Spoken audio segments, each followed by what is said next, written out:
3, 4 اور جو لوگ ایمان لاتے ہیں اس پر جو آپ کی طرف اتارا گیا اور جو آپ سے پہلے اتارا گیا اور وہ آخرت پر بھی یقین رکھتے ہیں۔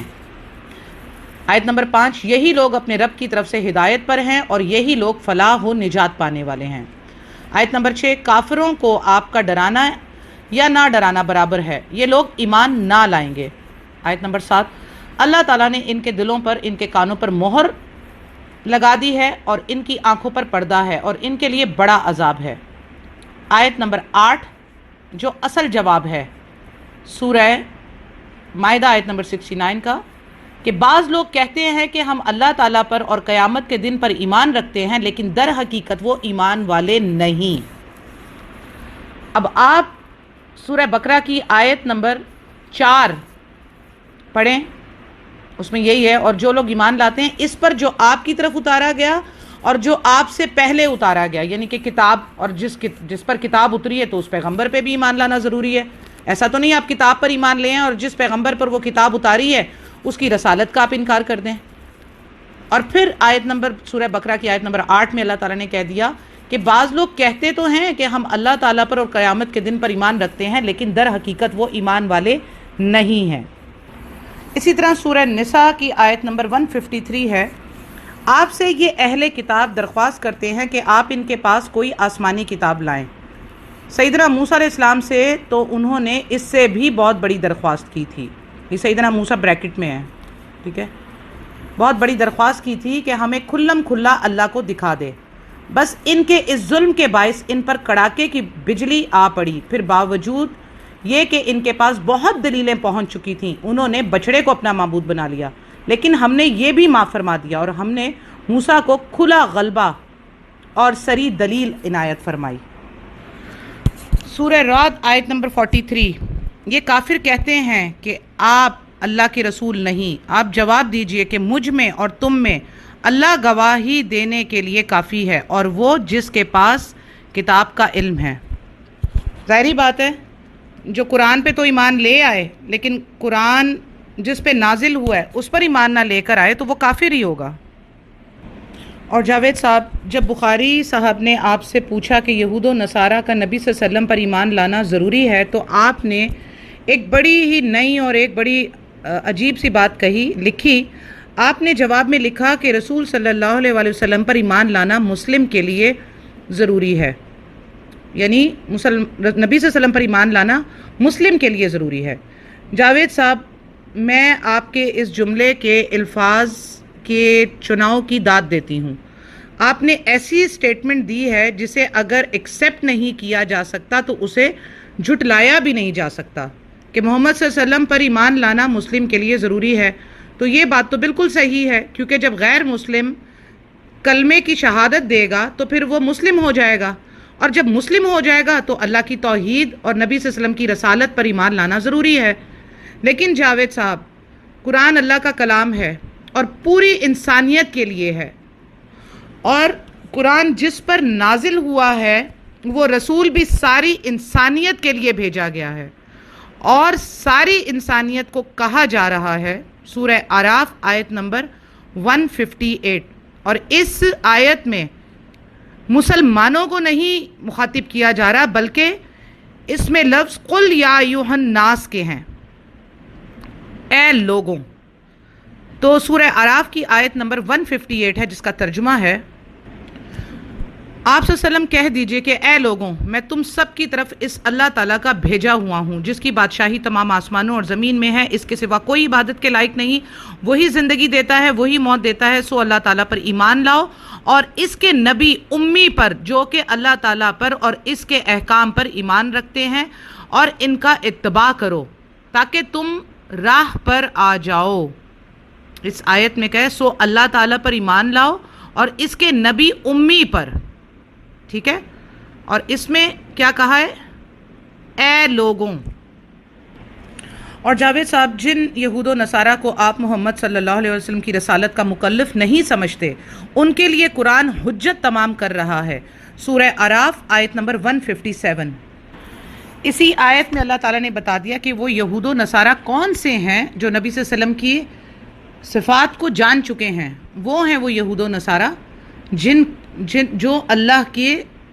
غضب سے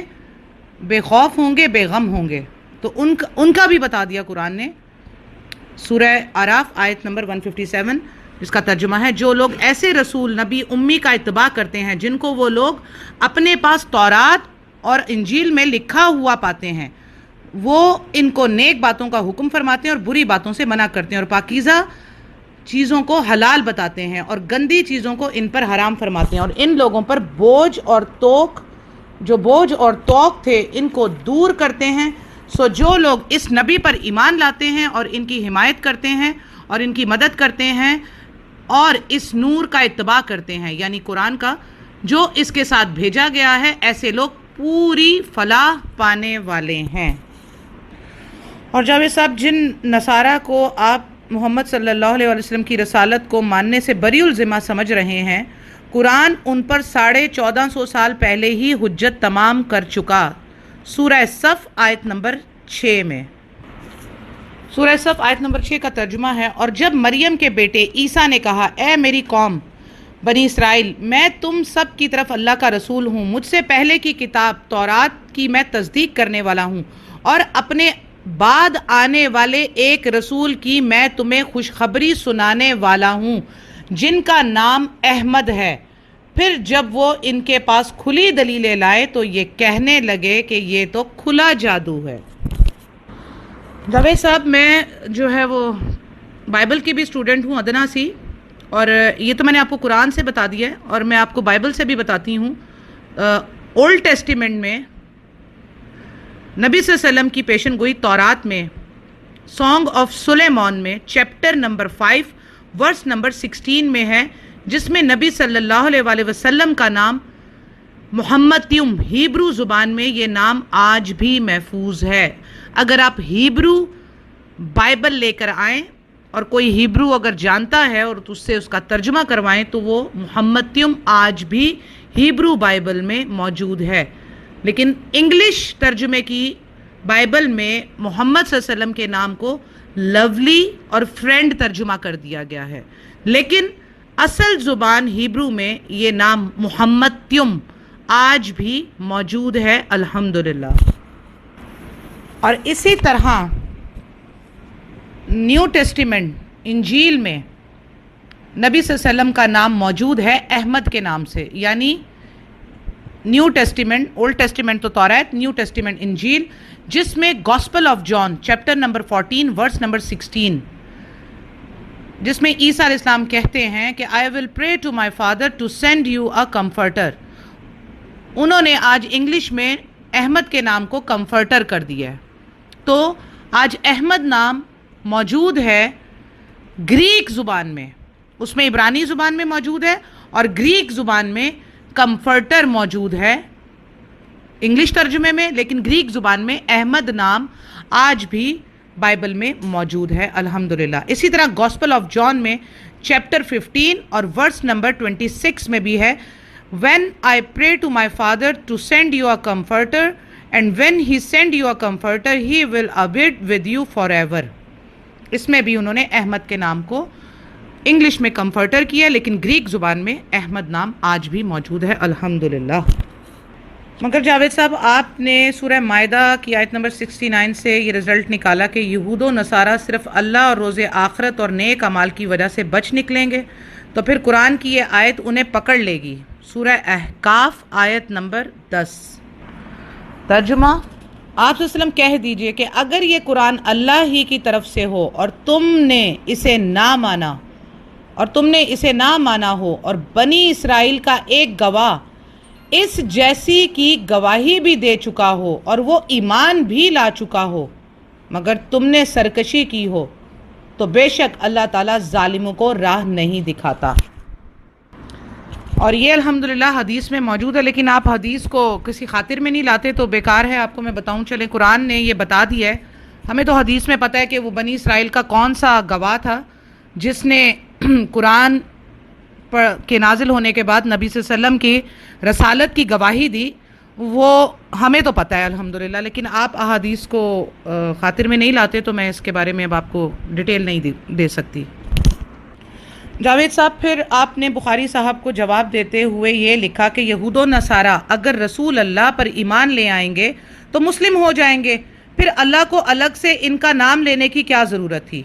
تو جاوید صاحب، قرآن میں انہیں اللہ نے اہل کتاب کہہ کر بھی، یہود و نصارہ کہہ کر بھی اور بنی اسرائیل کہہ کر بھی پکارا ہے، تاکہ جیسے یہ مکار تھے، یہ جس بھی پہچان کو یہ ایکسیپٹ کریں، اس کو سمجھنا چاہیں تو اپنے نام سے اس بات کو سمجھ لیں۔ اس لیے اللہ تعالیٰ نے ان کو ان سارے ناموں سے پکارا۔ اور آپ یہ اچھی طرح جانتے ہیں کہ بنی اسرائیل قرآن میں آیا ہے، اور یہودیوں نے اپنا نام خود یہودا رکھا، اللہ تعالیٰ نے ان کو یہ نام نہیں دیا تھا۔ سیدنا یعقوب علیہ السلام کے ایک بیٹے کا نام یہودا تھا، جس کو فالو کرتے ہوئے یہودیوں نے اپنے آپ کو یہودی کہنا شروع کر دیا،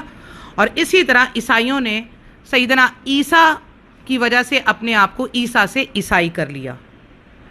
جبکہ یہ نام بائبل میں بھی موجود نہیں ہے۔ آپ اچھی طرح جانتے ہیں اگر آپ بائبل کے اسٹوڈنٹ ہیں، لیکن ظاہری سی بات ہے اللہ تعالیٰ نے ان کو انہی ناموں سے پکارا، مختلف کہیں یہود و نصارہ، کہیں اہل کتاب، کہیں پر بنی اسرائیل، کیونکہ جن ناموں سے یہ اپنے آپ کی پہچان کرواتے تھے تو اللہ سبحانہ تعالیٰ نے بھی انہی ناموں سے ان کو پکارا، اس میں کوئی بڑی بات نہیں ہے۔ باقی آپ نے یہ جو کہا کہ اگر یہود و نصارہ رسول اللہ پر ایمان لے آئیں تو وہ مسلم ہو جائیں گے، تو جاوید صاحب، قرآن انہیں یہی تو دعوت دے رہا ہے کہ مسلم ہو جاؤ، کیونکہ جنہیں تم اپنے باپ دادا کہتے ہو وہ بھی مسلم تھے۔ یعنی کون؟ کسے باپ دادا کہتے ہیں یہ؟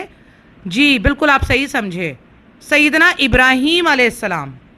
تو قرآن کہہ رہا ہے کہ وہ بھی مسلم تھے۔ سورہ بقرہ آیت نمبر 140، سورہ بقرہ آیت نمبر 140 کا ترجمہ ہے، کیا تم کہتے ہو کہ ابراہیم اور اسماعیل اور اسحاق اور یعقوب علیہ السلام اور ان کی اولاد یہودی یا نصرانی تھے؟ کہہ دو کیا تم زیادہ جانتے ہو یا اللہ تعالیٰ؟ اللہ کے پاس شہادت چھپانے والے سے زیادہ ظالم اور کون ہے، اور اللہ تمہارے کاموں سے غافل نہیں۔ اور پھر آل عمران کی آیت نمبر 67 اور 68 میں تو صاف بتا دیا کہ سیدنا ابراہیم علیہ السلام یہودی تھے، عیسائی تھے یا کون تھے؟ آیت نمبر بقرہ میں آیت نمبر 140 میں تو بتا دیا نا کہ نہ وہ یہودی تھے نہ نصرانی تھے، لیکن اب آل عمران کی آیت نمبر 67 اور 68 میں اور بات کھل کے واضح ہو جائے گی کہ سیدنا ابراہیم کون تھے۔ آیت نمبر 67 کا ترجمہ ہے، ابراہیم نہ تو یہودی تھے نہ نصرانی تھے،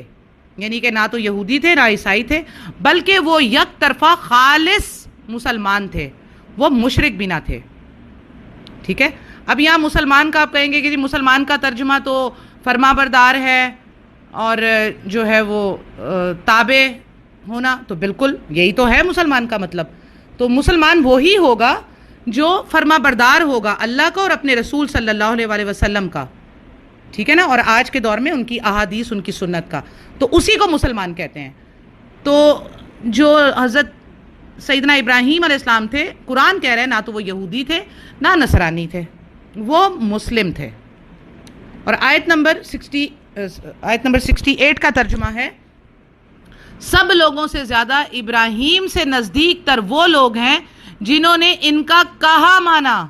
اور یہ نبی یعنی نبی صلی اللہ علیہ وسلم اور جو لوگ ایمان لائے، مومنوں کا ولی اور سہارا اللہ ہی ہے۔ جاوید صاحب، اب تو ایک بچے کو بھی یہ واضح ہو جائے گا کہ وہ آیت سورہ مائدہ کی آیت نمبر 69 ان لوگوں کے لیے، ان یہودیوں، ان عیسائیوں، ان کے لیے تھی جو نبی صلی اللہ علیہ وسلم سے بعثت کے پہلے کے تھے، اور نبی صلی اللہ علیہ وسلم جب رسالت لے کر آ گئے تو یہ قرآن لے کر آئے، اور پھر قرآن میں اللہ تعالیٰ نے بتا دیا کہ کون ہے یہودی اور کون ہے عیسائی، اور جس کو وہ اپنا باپ دادا کہتے ہیں وہ کون تھے۔ یہ دیکھیے بات بالکل کلیئر ہو گئی۔ پھر جاوید صاحب، آپ نے ایک آیت کا ذکر کرتے ہوئے لکھا کہ یہودی کہتے ہیں کہ ہمارے علاوہ کوئی جنت میں نہ جائے گا، اور ان سے پوچھو کیا اللہ نے تمہیں کوئی اقرار نامہ لکھ دیا ہے؟ یہ آیت لکھ کر آپ نے ساتھ ہی اپنی طرف سے یہ جملہ بھی لکھا کہ اور مسلمان بھی یہی کہتے ہیں کہ ہمارے علاوہ جنت میں کوئی نہیں جائے گا، جس پر آپ سے بخاری صاحب پوچھتے رہے کہ آپ نے یہ آیت میں کہاں لکھا ہے، آپ کو پیش کریں، لیکن آپ نے اس کا کوئی جواب نہیں دیا۔ لیکن جاوید صاحب، میرا ایک معصومانہ سوال ہے آپ سے کہ آپ ایک طرف تو یہودیوں کو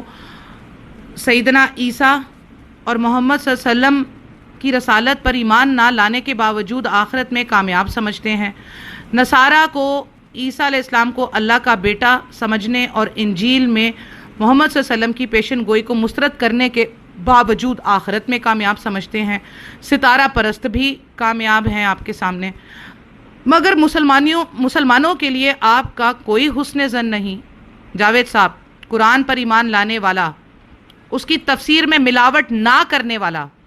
اور خالص قرآن و حدیث پر ایمان لا کر عمل کرنے والا اور عمل کر کے آگے پہنچانے والا ہی اصل مسلمان ہے، جس کا مطلب مسلم کا مطلب ہے فرما بردار، وہی اصل مسلمان ہے۔ کلمہ شہادت کی گواہی دینے والا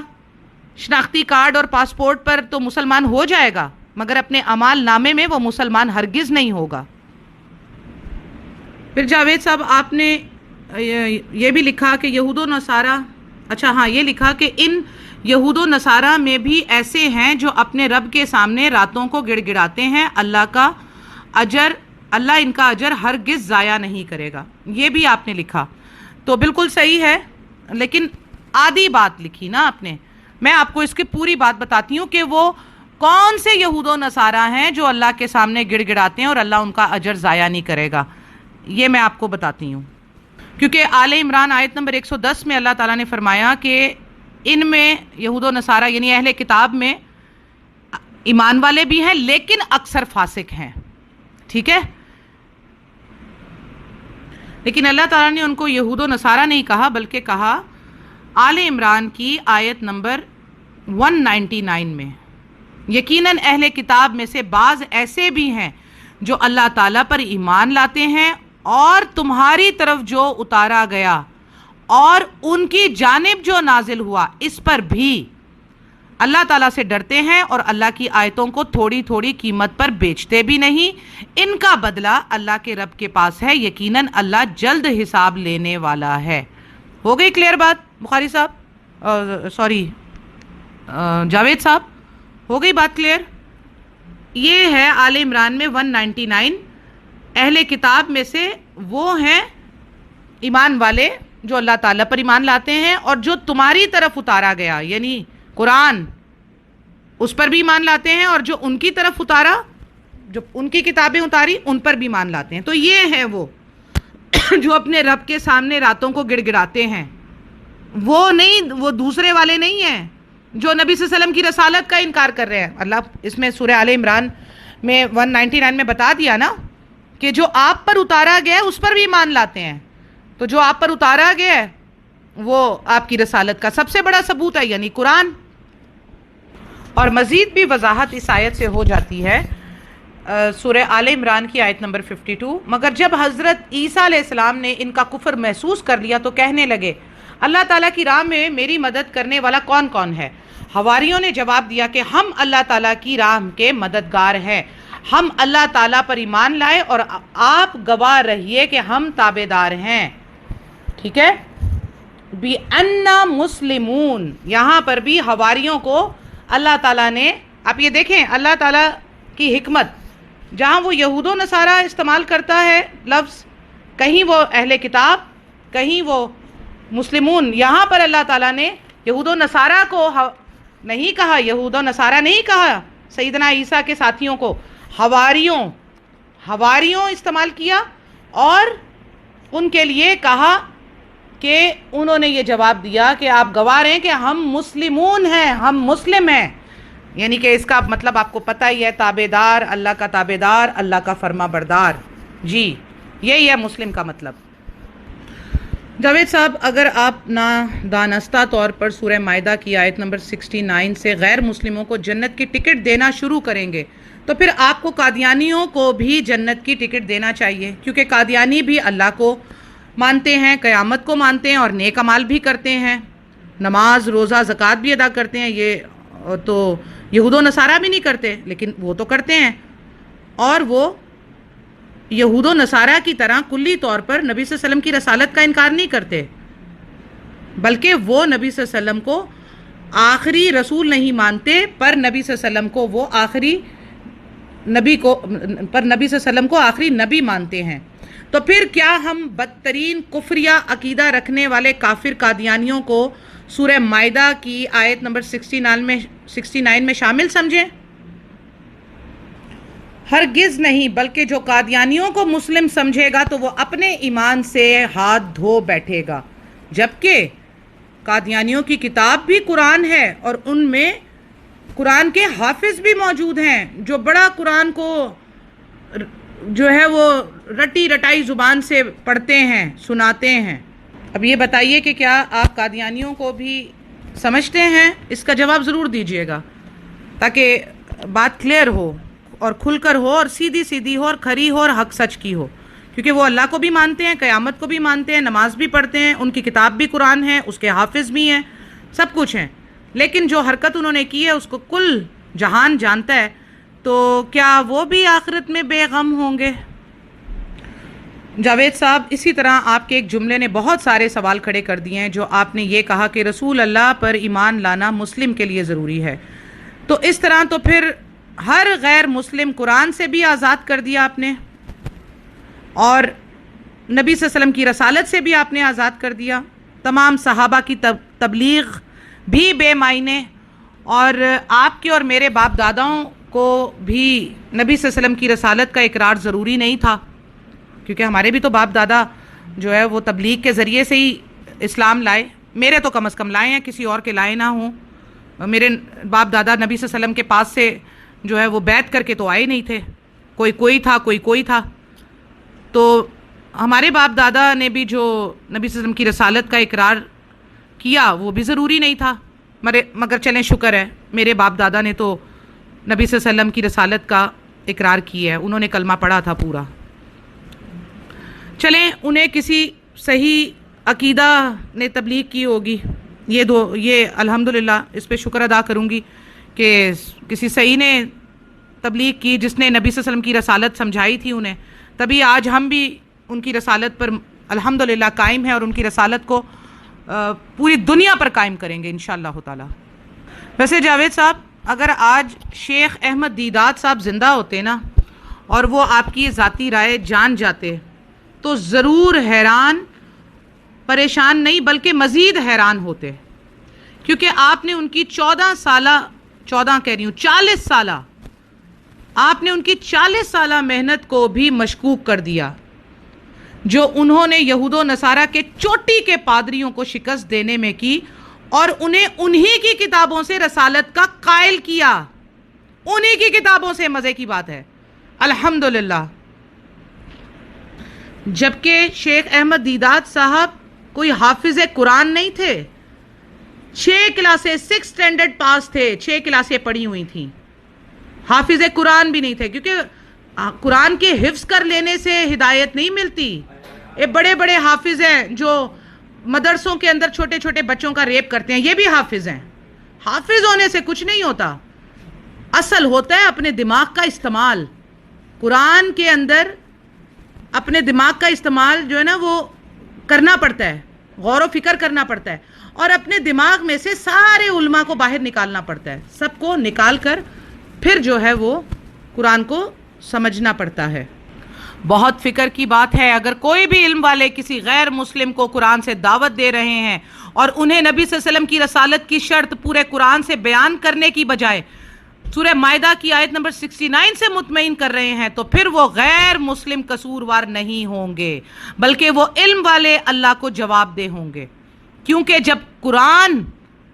جب لوگ قرآن کو مستند احادیث چھوڑ کر اپنی عقل و فہم سے سمجھیں گے